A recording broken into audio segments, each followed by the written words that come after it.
played with a couple of injuries this season training, and this is one of the first races I came back where I fairly felt good. My focus came back. I just had to put my race together today. I felt good even with the headwind. I've been working on my top end speed and finishing the race, and I think that showed it today. シーズン中にですね、少し怪我もありまして、レースが練習できなかったんですけれども、今回、シーズン初の、レースということで、その割にいいレースだったんじゃないかなと思いますし、しっかり集中力も取り戻すことができました。向かい風にもかかわらずですね、トップスピードに磨きをかけようと思ってやっていたので、それが実際に出せたレースだと思います。ありがとうございます。それでは質疑応答に入らせていただきたいと思います。ご質問のある方、挙手よろしくお願いします。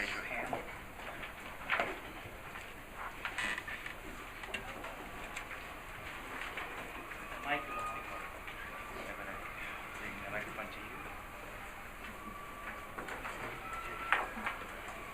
今日のレースを振り返っていただいて、途中でケンブリ選手と多少競り合うようなレース展開にもありましたけれども、そのレース展開についてはいかがですか。So, today's race, Cambridge actually getting really competitive against you in the middle of the race. And how did you feel about this race? I knew that Cambridge was going to be a great finisher, and had to prepare myself mid-race. But I really think that the dark horse in the race was Tada from in lane 2. Usually I am a good starter, and he at least had 10 meters on the whole field, and including myself. So by the time I came up out of my dry phase and I looked where he was, I had to refocus and make sure that I stayed within my race pattern. And I think that me and Cambridge was able to come across the finish line first because we stayed within our race pattern. で今回、ケンブリッジに関してはですね、素晴らしいフィニッシュのすごいうまい選手だというのはよく分かっていまして、でゲームの、レースの中盤もですね、しっかり、準備しなくちゃいけないというふうに頭の中で考えていました。で今回のレースのダークホースとしては2レーンに、出ていた多田選手ですね、素晴らしい、スターターと言える選手だと思います。で最初の10メートルぐらいですね、おそらく私も含めて、全員驚いていたんではないかと思いますけれども、そこでしっかりですね、自分の集中力を取り戻して、自分のレースパターンに、僕はすることで、最後は、ケンブリッジ選手とですね、いい勝負ができたんではないかと思っております。去年のリオオリンピックはケンブリッジ選手とっては準決勝で一緒に出したレースが一番悔しかったレースだというふうにおっしゃっていたんですけれど、そこから今日はある程度競るところまで来たという、彼の成長についてはいかが思ってますか。 So last year in the Rio Olympic, he actually finished in the semifinals, and which he made me really feel very he wasn't really happy about his result, but he actually grew up to the level where he is able to compete against you today. What do you think about his growth? His growth is great. You can watch his growth even in the Rio Olympic Games. I mean, he finished in the semis and he was not happy with that. A normal athlete would have been upset and not performed in their next event, which was the 4x1, and he rose to the occasion and he became an even stronger opponent and was able to bring home the silver for his country. で彼の成長についてはですね、本当に素晴らしいと思いますし、実際のリオオリンピックの中でも彼の成長は見て取れたと思います。なぜかといえば、セミファイナルで、それでダメだったということで、普通の選手なら悔しいとそれで終わって、精神状態がおかしくなると思うんですね。集中できない。しかしながら次の400メートルのリレーに関してはですね、しっかり自分の、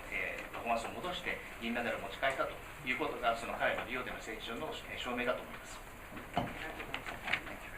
その他ございますでしょうか。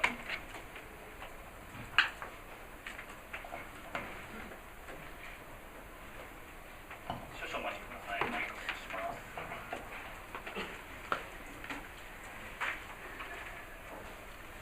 すみません、朝日新聞の東田と申します。8月に世界選手権がありますけれども、そこに向けての目標と、ボルト選手がそこで、ラストランということを明言してますが、最後に走るということに関して何か気持ちなどあれば教えてください。So I think you're getting to the World Championship in August, and where the Usain Bolt is going to have his last run, and how you feel about it. Man, it's gonna be exciting because not only is Usain's gonna show up for his last run, he's a great competitor, so you know he's gonna show up for the race. but you have so many young athletes who are ready to show up and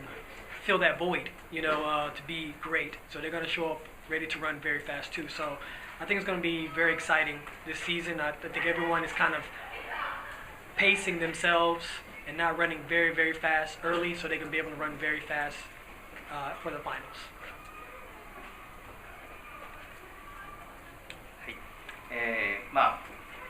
その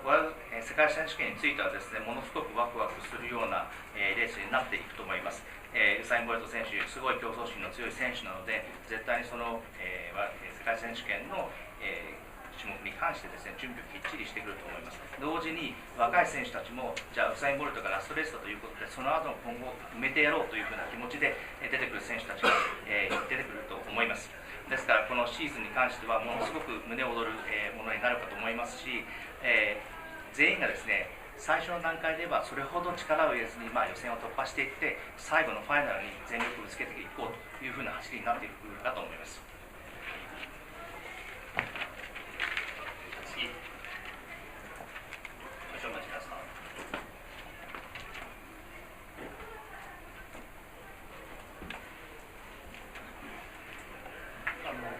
100メートル、長らく100メートルで世界トップレベルにしたんですけれども、勝つためには筋力だけじゃなくて、テクニックや経験っていうのはどのくらい重要だというふうに考えてますか。例えば今向かい風でしたけども、向かい風だとやはり使うテクニックはあったりとかするんでしょうか。すみません、使うテクニック。向かい風だと使うテクニックは追い風の時とは違ったりとか違うっていうことがあるんでしょうか。So we all seen that you've been running at the top level in this 100-meter sprint, and for a long time. In order to win races, muscle, body, physical strength is not the only one factor to be very important. So also, I believe that technical experience need to be used for winning the game. And do you have any technique for that? And for example, today,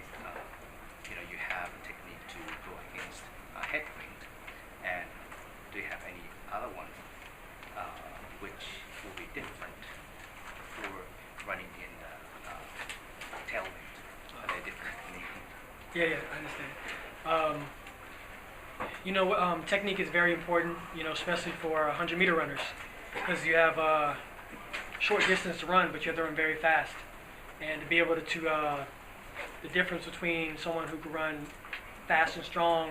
and just fast is that the technique,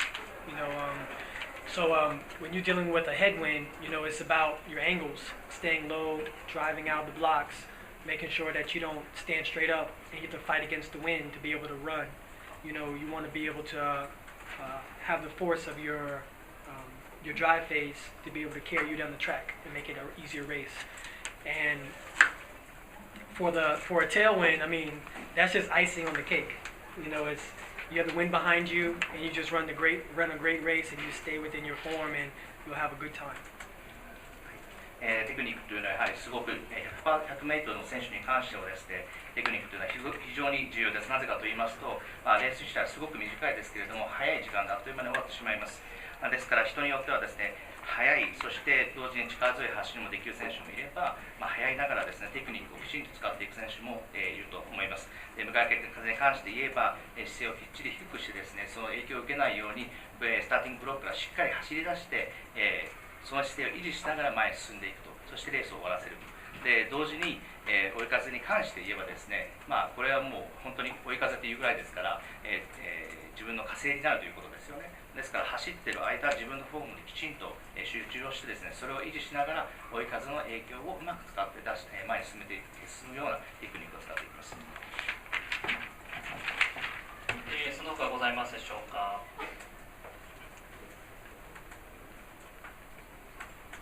よろしいでしょうか。それではこちらで会見を終了させていただきたいと思います。